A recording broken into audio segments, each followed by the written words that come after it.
आजकल बहुत ज़्यादा कंट्रोवर्सी चल रहा है, तो आज के मैं इस वीडियो में आपको दिखाने वाला हूं कि डॉक्टर विवेक बिंद्रा और संदीप माहेश्वरी जी के बीच में बहुत बड़ा विवाद होने वाला है और हो भी रहा है।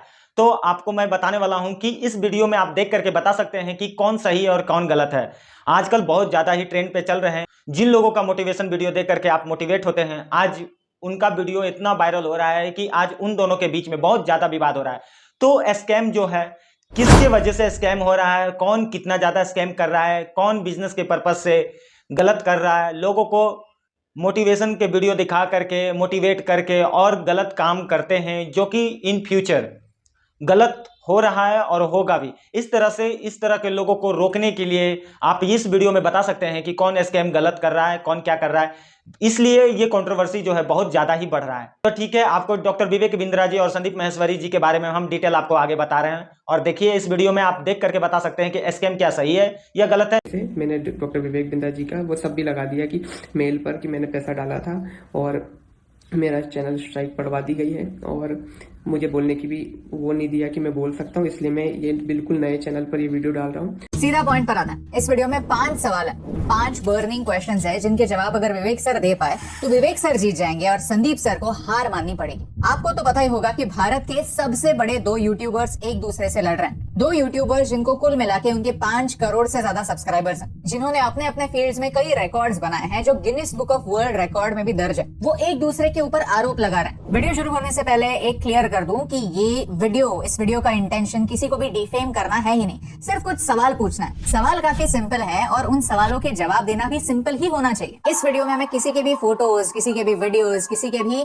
क्लिपिंग्स यूज नहीं करूंगा, क्योंकि मैं किसी को वो लूप होल नहीं देना चाहता कि उसका इस्तेमाल करके कॉपीराइट स्ट्राइक दे दे या फिर मुझे धमकाए। तो ये बात सीधा हार्ट टू हार्ट होने वाली है। तो अगर आप एक ऑनेस्ट और पावरफुल बात सुनना चाहते हैं तो इस वीडियो को एंड तक जरूर देखें। कुछ दिनों पहले संदीप सर के शो में 2 यंगस्टर्स खड़े हुए और उन्होंने भारत में होने वाले स्कैम बिजनेसेस के बारे में कुछ सवाल पूछे। इस पूरे वीडियो में किसी का भी नाम नहीं लिया गया था, लेकिन जो डिस्क्रिप्शन था, जो वर्णन था, उससे काफी लोगों को क्लियर हो गया होगा कि वो किन के बारे में बात कर रहे हैं। और जिन्हें क्लियर नहीं हुआ था उन्हें आने वाले कुछ दिनों में क्लियर हो ही गया।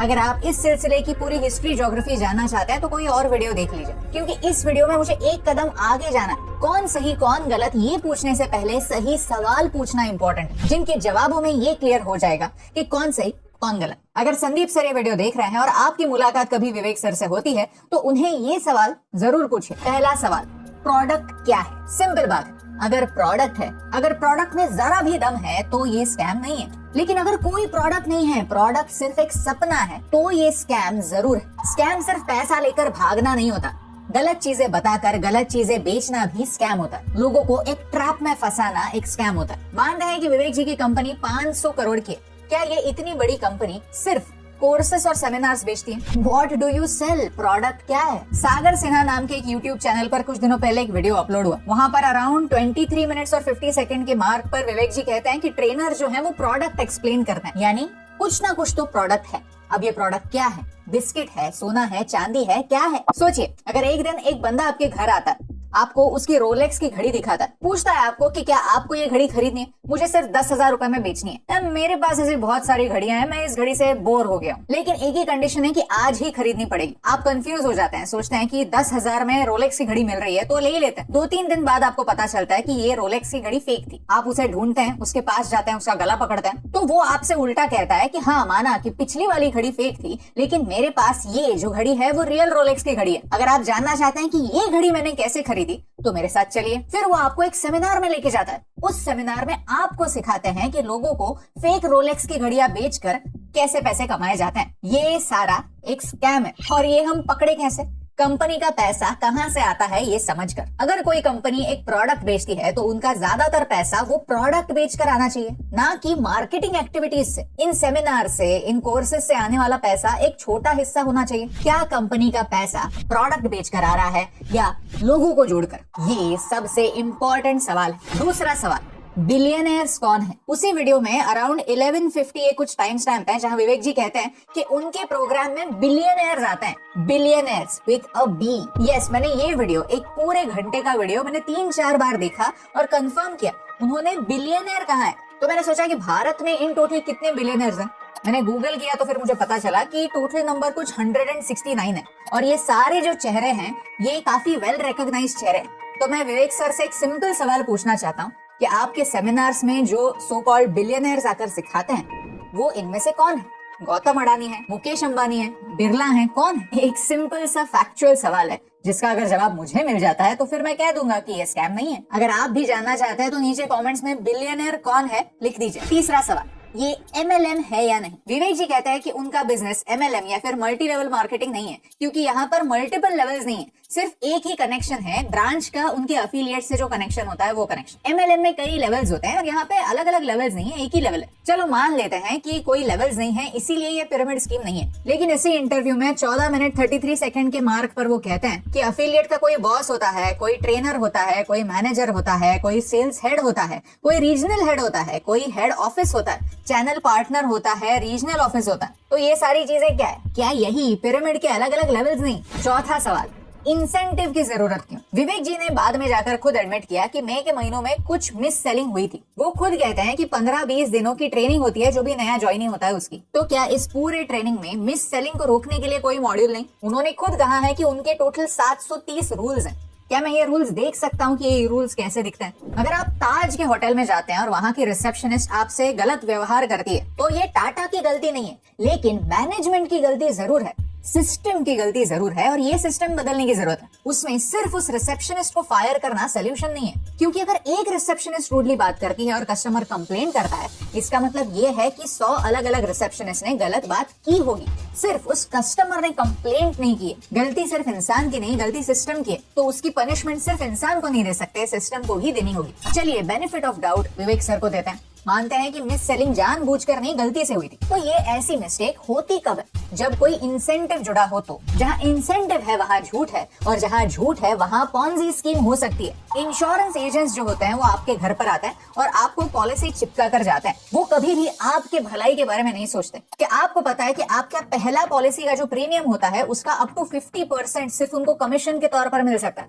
इसीलिए उनकी निष्ठा सिर्फ और सिर्फ उस कमीशन की ओर रहती है। हाँ, आपको भी किसी ना किसी ने ऐसी गलत सलत पॉलिसी जरूर चिपकाई होगी, बट दैट डजंट मीन कि पूरी इंश्योरेंस इंडस्ट्री एक स्कैम है। IRDA को पता है कि ऐसी प्रैक्टिसेस इंश्योरेंस में हो रही हैं, लेकिन वो उन्हें अलाउ करते हैं। ये पूरा एक अलग मुद्दा है जिसके बारे में हम आने वाले टाइम पर वीडियो जरूर बनाएंगे। लेकिन यहाँ पर गौर हमें कमीशन वाले फैक्टर पर करना है कि जब कमीशन होता है तो टारगेट्स होते हैं, और ये टारगेट्स अचीव करने के लिए झूठ बोला जाता है। ये काफी अनएथिकल है। मुझे बिजनेस के बारे में घंटा कुछ पता नहीं है, लेकिन अगर मैं खुद का 500 करोड़ का बिजनेस करता तो एक बात जरूर करता, अगर मेरा बिजनेस जेन्युइन होता, अगर मेरा प्रोडक्ट जेन्युइन होता, तो फिर मैं लोगों को सैलरी के तौर पर रखता। वो सैलरी अच्छी खासी देता कि महीने के 1 लाख रुपए, लेकिन जो भी होता वो फिक्स्ड होता। अगर उन्हें परफॉर्मेंस के बेस पर इंसेंटिव देना है तो वो छोटा सा इंसेंटिव होता, 10,000 रुपए, 20,000 रुपए, ताकि उनका मोटिवेशन बना रहे। लेकिन अगर मेरे प्रोडक्ट में दम नहीं है तो मैं उनकी सैलरी 10,000 रुपए, 20,000 रुपए देता और उनका इंसेंटिव 1 लाख रुपए, 2 लाख रुपए रखता, ताकि उनका मोटिवेशन हद से हाई हो, ताकि वो और झूठ बोले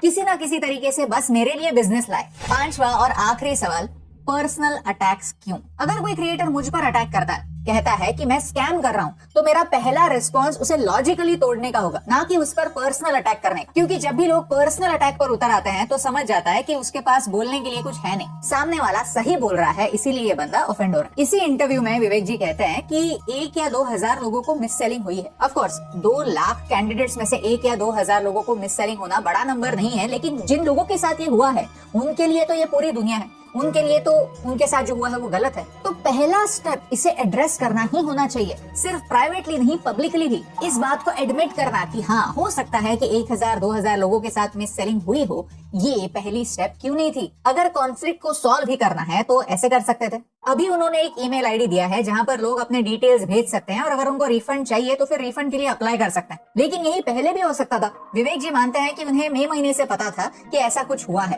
तो तभी ये एक्शन क्यों नहीं ली गई? संदीप सर के वीडियो का वेट क्यों किया गया? क्यों संदीप सर के वीडियो के बाद ही इस IBC मॉडल को बंद करने की पब्लिक अनाउंसमेंट हुई? अपेरेंटली ये मॉडल जून में ही बंद हो गया था। तो क्या ये सारे जो IBCs हैं, जो ये मॉडल में इन्वॉल्व हैं, वो जून से दिसंबर तक बैठे हुए थे, कुछ नहीं कर रहे थे? क्या उन्होंने आप पर ये प्रेशर नहीं डाला कि कोई नया बिजनेस मॉडल लाए? क्या उन्होंने ये नहीं सोचा कि हमारी इनकम बंद है क्योंकि हम और अफिलिएट्स को नहीं ला सकते? इंटरव्यू में विवेक जी कहते हैं कि वो कोई नया प्रोग्राम बनाएंगे, तो शुभ काम में देरी कैसे? क्यों संदीप सर के वीडियो की वेट हो रही थी? उनका पहला रिस्पॉन्स एक पर्सनल अटैक था। उन्होंने कहा कि संदीप सर की बिजनेस मास्टरी सीरीज अच्छी नहीं चल रही थी, इसीलिए उन्होंने ये जुमला किया, ये स्कैम लाया। तो ये सारा चक्कर व्यूज के लिए हो रहा है। इस पॉइंट का कोई लॉजिक ही नहीं बनता। संदीप सर कोई भी चीज व्यूज के लिए क्यों करेंगे? क्योंकि उनके लिए तो कोई इंसेंटिव है ही नहीं। उनका मेन बिजनेस जो है इमेजेस बाजार जो है वो एक स्टॉक फोटोज और वीडियोस की वेबसाइट है। उस वेबसाइट पर जाएंगे तो आपको कभी भी ऐसा नहीं दिखेगा कि आप अगर संदीप सर को सपोर्ट करना चाहते हैं तो ये इमेजेस लीजिए। अगर आप संदीप सर के असली सपोर्टर हैं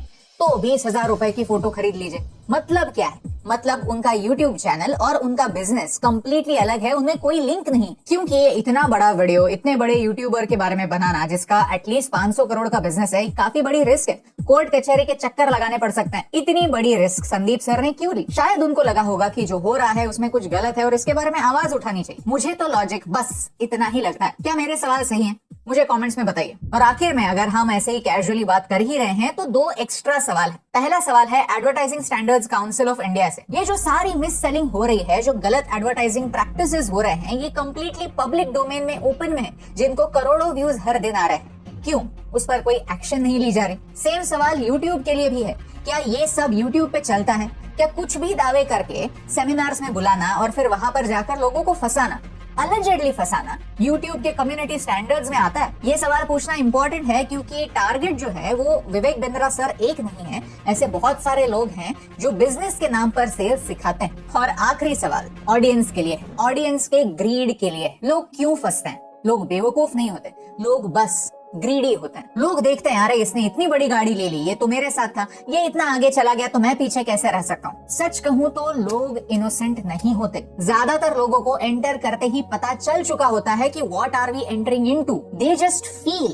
कि उनका इससे फायदा होगा and that's why they go over that. लोग बेवकूफ या नादान नहीं होते। लोग एक मेंटालिटी से घुसते हैं, लोग एक एक्सपेक्टेशन से घुसते हैं और उन एक्सपेक्टेशंस पर जैसे वो कंपनी खरी नहीं उतरती वैसे ही वो खुद भी खरे नहीं उतरते and that's why they are angry. हो सकता है कि इसके बाद विवेक बिंद्रा सर वीडियोस बनाना बंद कर दे, उनका सारा बिजनेस वो बंद कर दे और कुछ नया स्टार्ट करे। लेकिन ये जो मैल प्रैक्टिसेस हैं वो मैल प्रैक्टिसेस इससे बंद नहीं होंगी जब तक लोग इन मैल प्रैक्टिसेस का पार्ट बनना बंद नहीं करेंगे तब तक। The point is simple, courses बेचना गलत नहीं है, लेकिन लोगों को गलत सपने दिखाना गलत है। किसी भी बिजनेस को दावा वही करना चाहिए जो वो डिलीवर कर पाए। बड़े बड़े दावे एडवर्टाइजिंग में किए ही जाते हैं। शैम्पू लगाने से बाल घने नहीं होते, सिर्फ बाल क्लीन होते हैं। लेकिन कोई भी शैम्पू इतनी सिंपल ऐड करेगा तो क्या आप उसे खरीदेंगे? इस पूरे इंडस्ट्री में बदलाव लाने की जरूरत है, सही सवाल पूछने की जरूरत है। तो मेरी आपसे ये रिक्वेस्ट है कि अगर आपको ये सवाल लॉजिकल लगे तो इन्हें संदीप सर तक और विवेक सर तक भी पहुंचाने में हमारी हेल्प कीजिए, क्योंकि सवाल पूछना गलत नहीं है। भारत का संविधान मुझे सवाल पूछने की अनुमति देता है। इसमें ना ही कुछ इलीगल है ना ही कोई डेफेमेटरी।